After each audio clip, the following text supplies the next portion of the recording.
আসসালামু আলাইকুম। আমি মোহাম্মদ রঞ্জু হক, আপনাদেরই ভাই।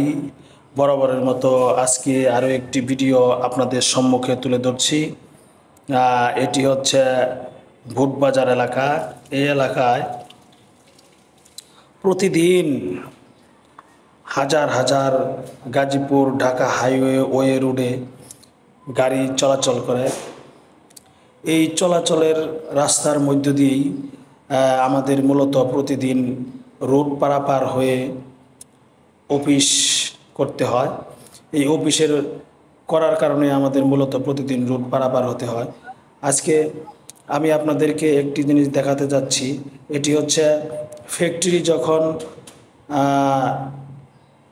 লাঞ্চ টাইম হয়, লাঞ্চ টাইমের সময় দেখুন কত লোক কীভাবে গাড়ি পারাপার হচ্ছে, রাস্তা পারাপার হচ্ছে।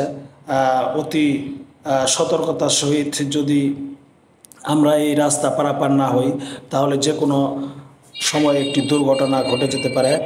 এই দুর্ঘটনা রোধ করার জন্য আমাদের সবাইকে অন্ততপক্ষে চোখ কান খোলা রেখে রাস্তা পারাপার হতে হবে। যেহেতু আমাদের এই চাকরি করা অবস্থায়, যেহেতু আমাদের উপরে প্রতিটি সংসারের বিভিন্ন রকমের আমাদের আপনজন থাকে, তাদের জন্যই মূলত আমরা এখানে চাকরি করি। আর তাদের সুখ সুবিধা এবং বিভিন্ন রকমের আপদ বিপদ আমাদের যাতে না হয়, সেদিকে লক্ষ্য রেখেই আমাদেরকে এই রুট পারাপার হয়ে অফিস করতে হবে। তার জন্য আমাদেরকে অবশ্যই সতর্কতা অবলম্বন করতে হবে। এই যে দেখুন কতগুলা লোক একসাথে রুট পারাপার হচ্ছে। এখানে আমাদেরকে যদি সতর্কতা অবলম্বন না করি, তাহলে যে কোনো সময় আমাদের দুর্ঘটনা ঘটতে পারে। একটি দুর্ঘটনা সারা জীবনের কান্না, একটি দুর্ঘটনা সারা জীবনের কান্না যাতে না হয়, এদিকে লক্ষ্য রেখে আমাদের রুট পারাপার হতে হবে। ইনশাল্লাহ আপনারা সবাই রুট পারাপার হবেন চোখ কান খোলা রেখে, যাতে করে আপনাদের কোনো দুর্ঘটনা না ঘটে, সেদিকে অবশ্যই খেয়াল রাখবেন। আজকে আমি আরও বলতে চাই, এই লাঞ্চ আওয়ারে দেখুন কত স্পিডে গাড়ি চলাচল করছে। আমাদেরকে অবশ্যই নিজেকে নিয়ন্ত্রণ রেখেই রুট পারাপার হতে হবে।